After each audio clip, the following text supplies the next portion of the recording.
when it comes to icons of hot dogs, there's no one that could top this guy right here. Joey Chestnut, who has taken the Nathan's mustard belt and made it his own. He has taken hot dog eating to levels that are beyond the moon. I mean, he's taken it to the stratosphere and beyond. And well, it's a long anticipated walk. You know, we had a chance to play each other in a dozen last year. That just fell through. But now we finally get to meet and go on a nice little walk here in Las Vegas. All right, let's go.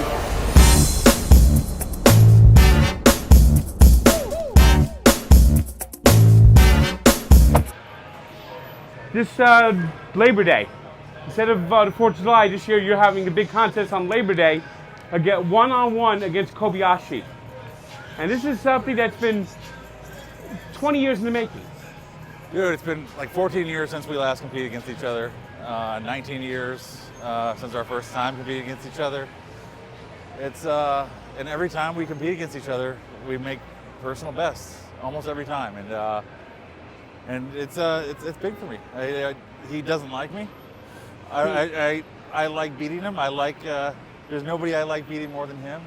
So I'm motivated. I want to make a personal best, and dude, it's awesome. I mean, 76 hot dogs in 10 minutes. Yeah. That's a feat. It's a feat, but if anybody can push me to do more, it's him. I mean, and we got different rules a little bit, and at first I was scared of like not dunking the buns, and now I freaking love the rule. I'm an animal, and I got it. I was last year. I went on a tour of New Jersey hot dog locations, and on that tour, Steve Kiner. Yeah. And Steve Kiner is kind of like the Frank Home Run Baker. He's like the big home run guy before Babe Ruth came along, and he won the contest in 1999 with 21 and a half hot dogs. I remember. I know, dude. I think I met him once, very briefly, and dude, that was before the Japanese came to America and started dunking the hot dogs.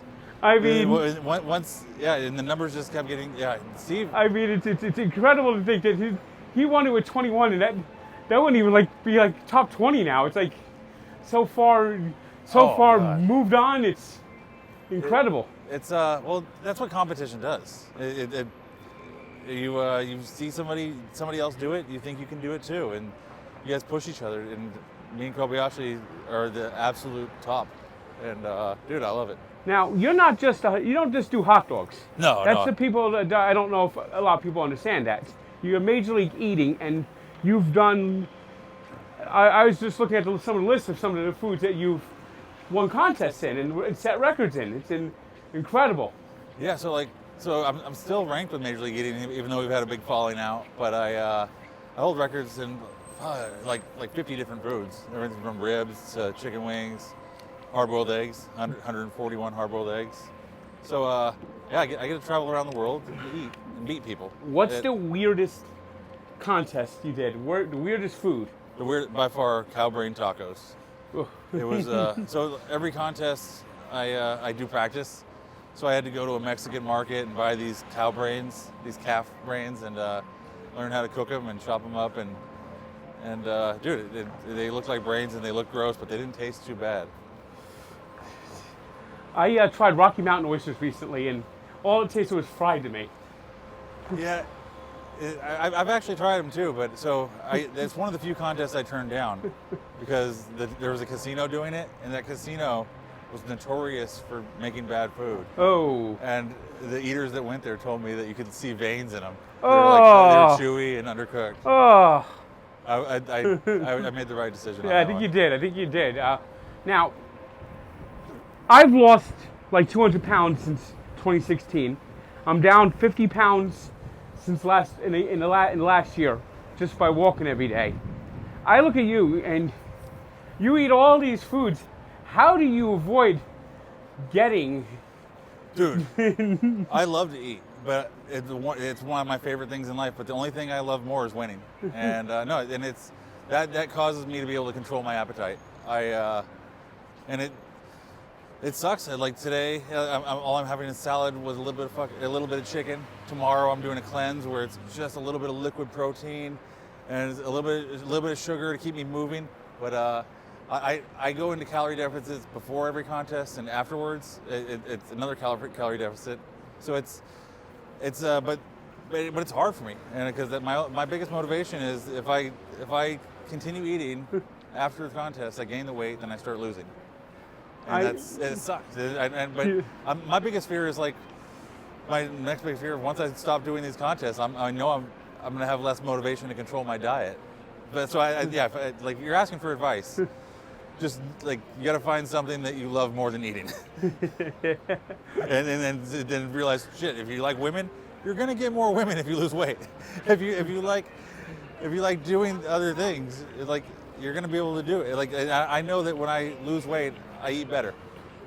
I mean, it's tough. It's tough. I've sprung back about 8 pounds over the last month and a half because it's so tough to find the right foods. In summer, you don't feel like cooking, so you end up doing a lot of the ordering, and that puts you in a bad rut. Yeah, it's so, and it's terrible because like once you start eating, you've already broken your diet, so you might as well. You figure it's so easy to rationalize.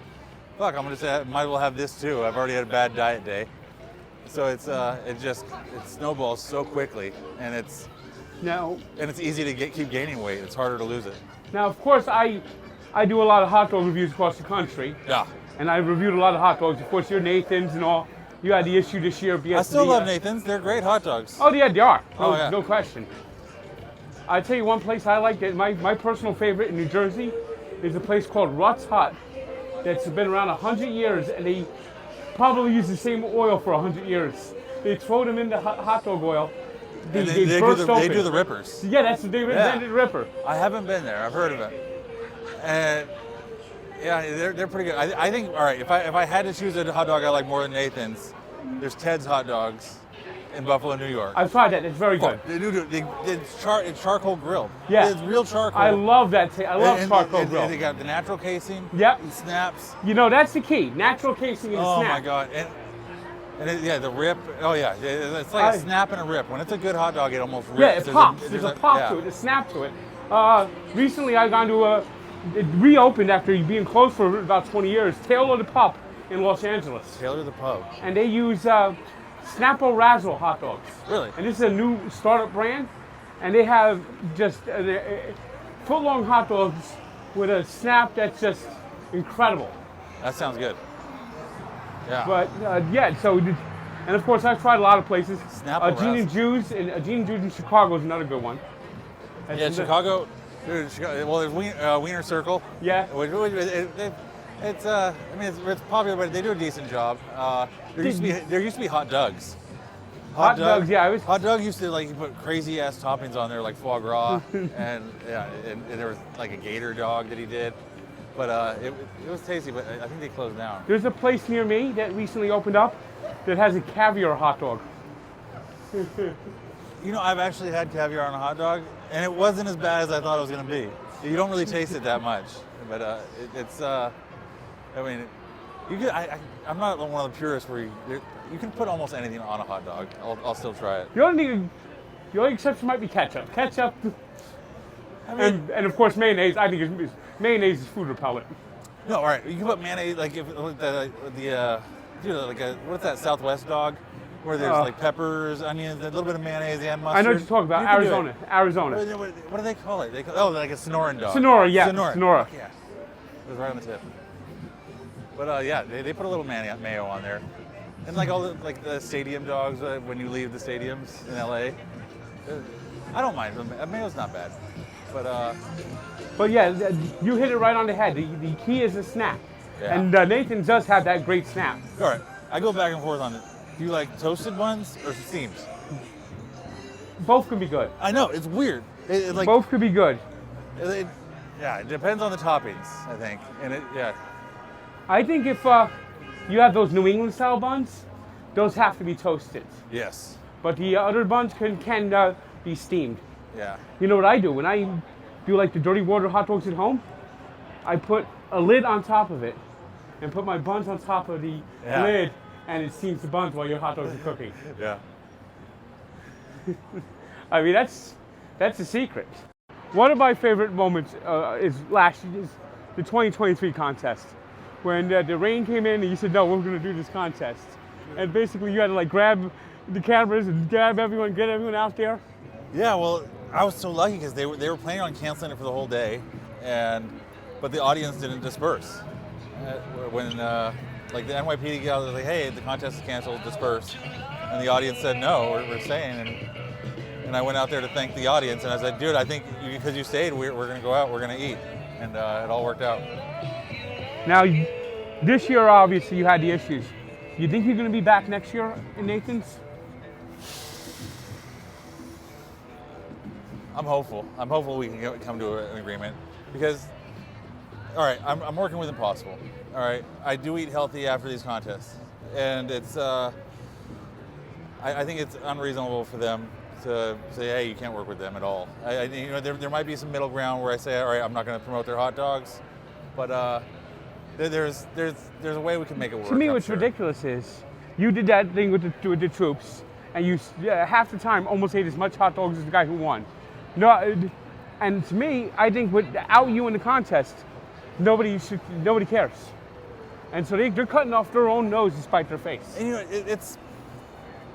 I think there's a world where, you know what, I don't have to necessarily be absolutely exclusive to Nathan's Hot Dogs. No. There's the Coca-Cola 400 or 500 race, and there's people with other soft drinks on their cars. Well, Jeff Gordon used to have a Pepsi car. Yeah. He said there was a Pepsi car. He used to advertise Pepsi, and he ran the Coca-Cola 600. Yeah, so it's the same thing.